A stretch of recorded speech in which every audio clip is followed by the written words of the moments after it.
ಕೆಲವು ಏಜೆನ್ಸಿಗಳಿಂದ ವರದಿ ಬರ್ತಾ ಇದೆ ಯಾರು ಗೆಲ್ಲಬಹುದು ಅನ್ನೋದಕ್ಕೆ ಸಂಬಂಧಿಸಿದ JVC ಪೋಲ್ ಅವರ ಪ್ರಕಾರ 39ರಿಂದ 45 ಸೀಟ್ಗಳನ್ನು BJP ಗೆಲ್ಲುತ್ತೆ, 22ರಿಂದ 31 ಸೀಟ್ಗಳು ಆಮ್ ಆದ್ಮಿ ಪಾರ್ಟಿ ಗೆಲ್ಲುತ್ತೆ ಅನ್ನುವಂಥದ್ದನ್ನು JVC ಪೋಲ್ ಹೇಳ್ತಾ ಇರೋಂಥದ್ದು. ಆಪ್ಗೆ 22ರಿಂದ 31 ಸ್ಥಾನ ಅಂದರೆ ಆಪ್ ಈ ಬಾರಿ ಅಧಿಕಾರವನ್ನು ಕಳ್ಕೊಳ್ಬೋದು, ಕಾಂಗ್ರೆಸ್ ಖಾತೆ ತೆರೆಯುವ ಅವಕಾಶ ಇದ್ದಂಗೆ ಕಾಣ್ತಾ ಇದೆ ಅನ್ನೋಂಥದ್ದು JVC ಹೇಳ್ತಾ ಇರುವಂಥದ್ದು. JVC ಪೋಲ್ನಲ್ಲಿ BJP ಈ ಬಾರಿ ಗದ್ದುಗೆಯನ್ನು ಹಿಡಿಬಹುದು ಅನ್ನುವಂತಹ ನಿರೀಕ್ಷೆಯನ್ನು ಇಟ್ಕೊಳ್ಳಲಾಗಿದೆ.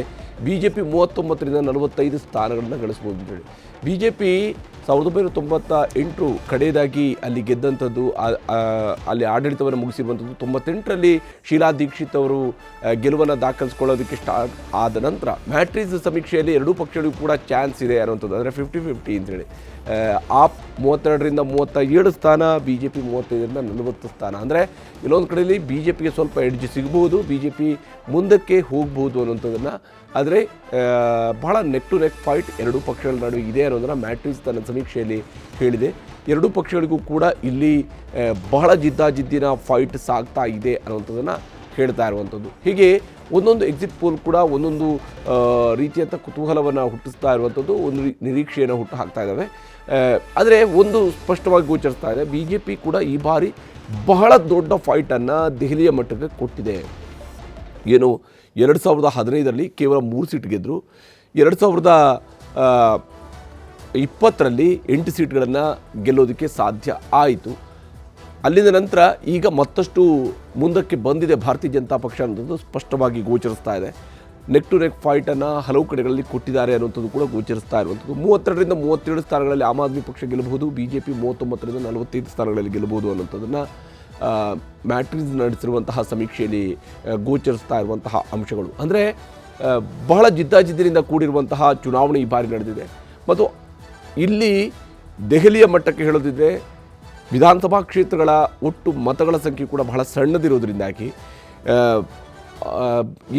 ಈಗ ಪೋಲಿಂಗ್ ಆಗಿರ್ತಕ್ಕಂಥ ಪರ್ಸೆಂಟೇಜ್ ಆಫ್ ವೋಟ್ಸ್ ನೋಡಿದ್ರೆ ಸುಮಾರು 60% ಆಸ್ಪಾಸ್ನಲ್ಲಿ ವೋಟಿಂಗ್ ಕೂಡ ಆಗಿರುವಂಥದ್ದು ಗೋಚರಿಸ್ತಾ ಇದೆ. ಬಹಳ ಹತ್ತಿರದ ಮಾರ್ಜಿನ್ನಲ್ಲಿ ಸೋಲು ಗೆಲುವು ನಿರ್ಧಾರ ಆಗುವಂಥ ಅನೇಕ ಕಾನ್ಸ್ಟಿಟ್ಯೂನ್ಸಿಗಳು ಇದ್ದೇ ಇರ್ತವೆ ಇಲ್ಲಿ. ಇನ್ನು ಪಿ ಮಾರ್ಕ್ ನಡೆಸಿರುವಂತಹ ಪೋಲ್ನ